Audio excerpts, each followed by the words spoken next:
नमस्कार। नीति आयोग की governing council में मैं आप सभी का स्वागत करता हूं। देश की प्रगति का आधार है कि केंद्र और राज्य साथ मिलकर के कार्य करें और निश्चित दिशा में आगे बढ़े। कोऑपरेटिव फेडरलिज्म को और अधिक सार्थक बनाना और यही नहीं, हमें प्रयत्नपूर्वक कॉम्पिटिटिव कोऑपरेटिव फेडरलिज्म को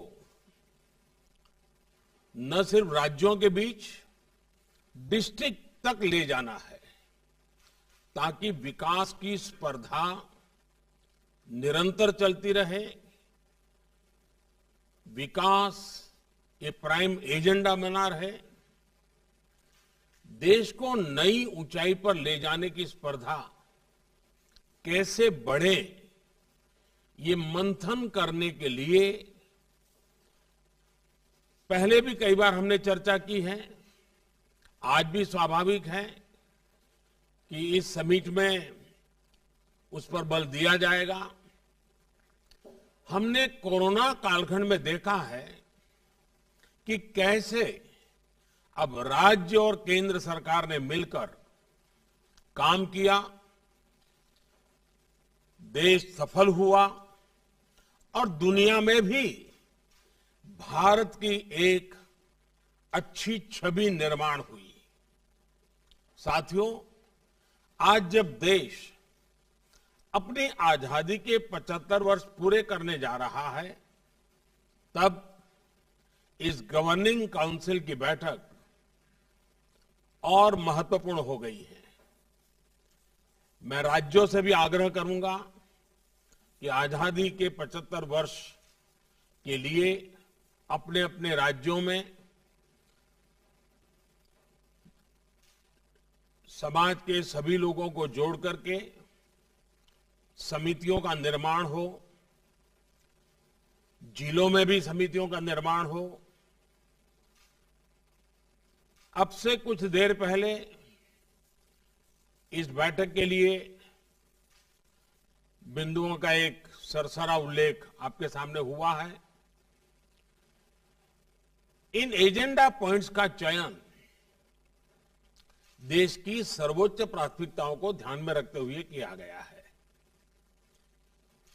इन एजेंडा पॉइंट्स पर राज्यों से सुझाव लेने के लिए, राज्यों को तैयारी का पर्याप्त समय देने के लिए एक नया प्रयोग शुरू किया गया कि इस बार नीति आयोग के साथ राज्यों के सभी प्रमुख अधिकारियों के साथ एक अच्छा सा वर्कशॉप भी हुआ इसके पूर्व, और उस चर्चा में जो पॉइंट आए उनको भी इसमें जोड़ने के लिए हमने प्रयास किया है और इसके कारण काफी सुधार और एक प्रकार से राज्यों की अपेक्षाओं को ध्यान में रखते हुए एजेंडा बना है। इस प्रक्रिया से गुजरने की वजह से इस बार गवर्निंग काउंसिल के एजेंडा पॉइंट्स बहुत स्पेसिफिक है और हमारी चर्चा को और सारगर्भित बनाएंगे। साथियों, पिछले कुछ सालों में हमने देखा है कि हमारे देश के गरीबों को एम्पावर करने की दिशा में बैंक खाते खुलने से, टीकाकरण बढ़ने से, स्वास्थ्य सुविधा बढ़ने से, मुफ्त बिजली कनेक्शन मिलने से, मुफ्त गैस कनेक्शन, मुफ्त शौचालय निर्माण की योजनाओं, उनके जीवन में, खास करके गरीबों के जीवन में एक अभूतपूर्व बदलाव नजर आ रहा है। देश में अभी हर गरीब को पक्की छत देने का अभियान भी तेज गति से चल रहा है। कुछ राज्य बहुत अच्छा परफॉर्म कर रहे हैं, कुछ राज्यों को अपनी गति बढ़ाने की आवश्यकता भी है। 2014 के बाद से देखें तो गांवों और शहरों को मिलाकर 2 करोड़ 40 लाख से ज्यादा घरों का निर्माण पूरा किया गया है। आपको मालूम है, देश के 6 शहरों में आधुनिक टेक्नोलॉजी से घरें बनाकर एक अभियान चल रहा है। एक आध महीने के भीतर भीतर नई टेक्नोलॉजी से तेजी से अच्छी क्वालिटी के मजबूत मकान बनाने की दिशा में देश के 6 शहरों में नए मॉडल तैयार होंगे। वो भी इस काम के लिए हर राज्य को ये उपयोगी होने वाला है। उसी प्रकार से पानी की कमी और प्रदूषित पानी से होने वाली बीमारी लोगों के विकास में बाधा न बने, कुपोषण की समस्याओं को वो बढ़ाए नहीं, इस दिशा में भी मिशन मोड में काम हो रहा है। जब जल जीवन मिशन शुरू होने के बाद से पिछले 18 महीनों में ही 3.5 करोड़ से भी अधिक ग्रामीण घरों को पाइप वाटर सप्लाई से जोड़ा जा चुका है। गांवों में इंटरनेट कनेक्टिविटी के लिए भारत नेट स्कीम एक बड़े बदलाव का माध्यम बन रही है। ऐसी सारी योजनाओं में जब केंद्र और राज्य सरकारें मिलकर काम करेगी तो काम की गति भी बढ़ेगी और अंतिम व्यक्ति तक उसका लाभ पहुंचना भी सुनिश्चित हो जाएगा। साथियों, इस वर्ष के बजट पर जिस तरह का एक पॉजिटिव रिस्पांस आया है, चारों तरफ से एक नई आशा का वातावरण पैदा हुआ है, उसने जता दिया है कि मूड ऑफ द नेशन क्या है। देश मन बना चुका है, देश तेजी से आगे बढ़ना चाहता है, देश अब समय नहीं गंवाना चाहता है और कुल मिलाकर के देश के मन को बनाने में देश का युवा मन बहुत बड़ी भूमिका अदा कर रहा है और तभी ये बदलावों के प्रति एक नया आकर्षण पैदा हुआ है। हमें भी ये देख कैसे देश का प्राइवेट सेक्टर देश की इस विकास यात्रा में और ज्यादा उत्साह से आगे आ रहा है। सरकार के नाते हमें इस उत्साह का, प्राइवेट सेक्टर की ऊर्जा का सम्मान भी करना है और उसे आत्मनिर्भर भारत में उतना ही अवसर भी देना है।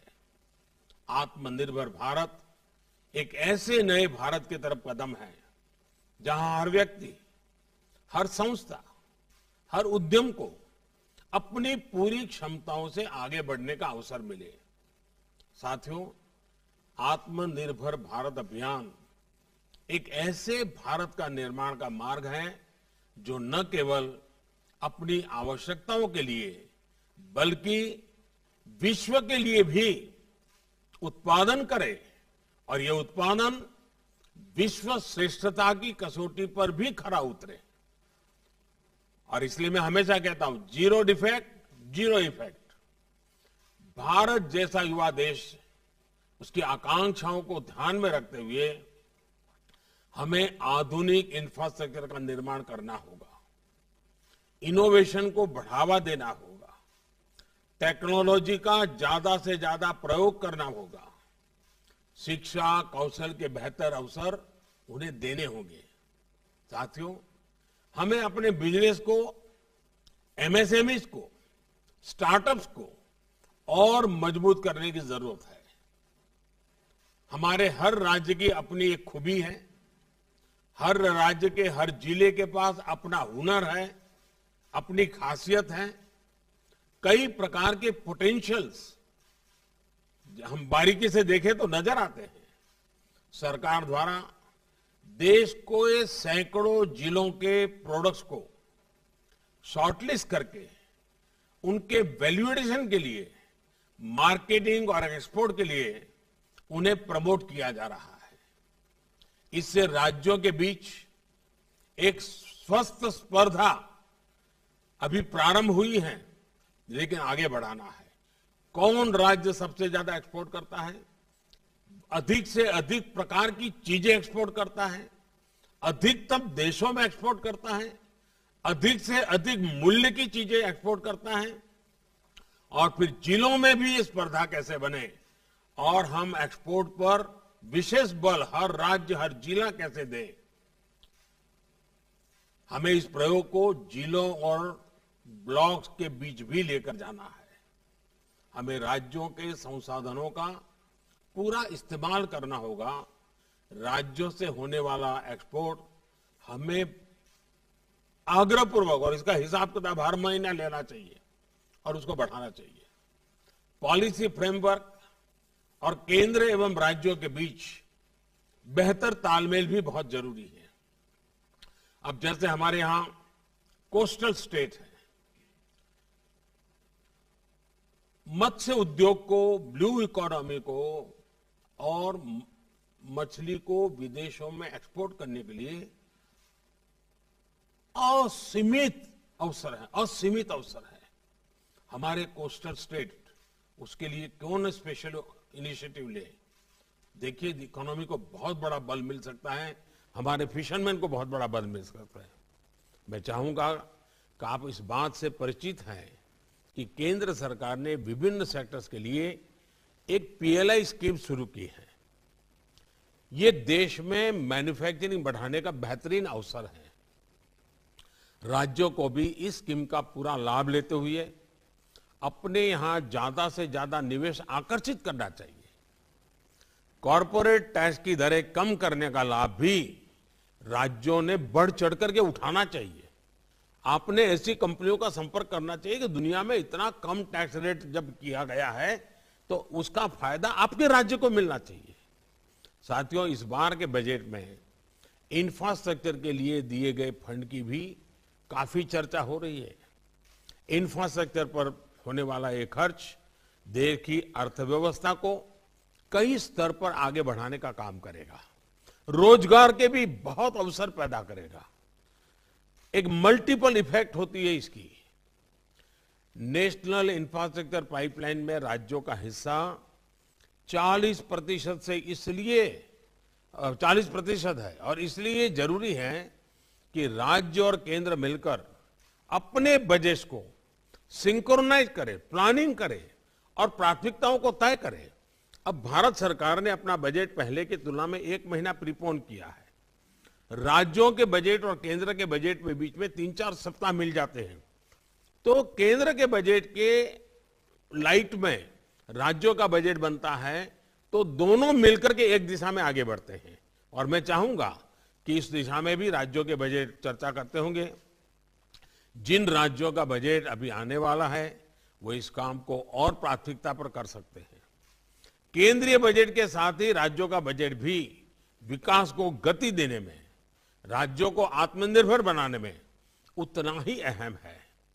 साथियों, 15वें वित्त आयोग में लोकल बॉडीज के आर्थिक संसाधनों में बड़ा इजाफा होने जा रहा है।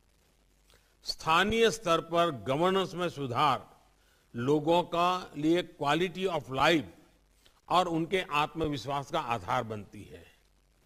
इन सुधारों से में टेक्नोलॉजी के साथ साथ जन भागीदारी भी बहुत आवश्यक है। मैं समझता हूं कि पंचायत राज व्यवस्था तथा नगर निकायों के निर्वाचित प्रतिनिधियों को इस कन्वर्जेंस तथा आउटकम्स के लिए जिम्मेदार बनाने का भी समय आ गया है। स्थानीय स्तर पर बदलाव के लिए जिले, राज्य और केंद्र एक साथ मिलकर काम करते हैं तो परिणाम कितने सकारात्मक आते हैं, इसके लिए आकांक्षी जिलों का उदाहरण हमारे सामने है। एस्पिरेशनल डिस्ट्रिक्ट का जो प्रयोग रहा है वो अच्छे परिणाम दे रहा है, लेकिन पिछले कुछ दिनों में कोरोना के कारण जो गति आनी चाहिए तो नहीं आई, लेकिन अब फिर से उस पर हम बल दे सकते हैं। साथियों, कृषि अपार क्षमताओं से भरी है, लेकिन फिर भी कुछ सच्चाइयां हमें स्वीकार करनी होगी।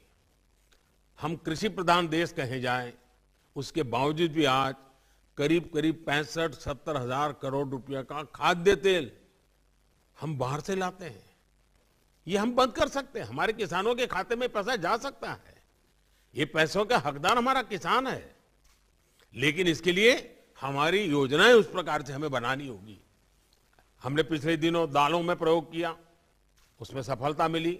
अब दाम बाहर से लाने में, दालों को बाहर से लाने में खर्चा हमारा काफी कम हुआ है। ऐसी कई चीजें, कई खाद्य चीजें बिना कारण हमारे टेबल पर आज आ जाती है।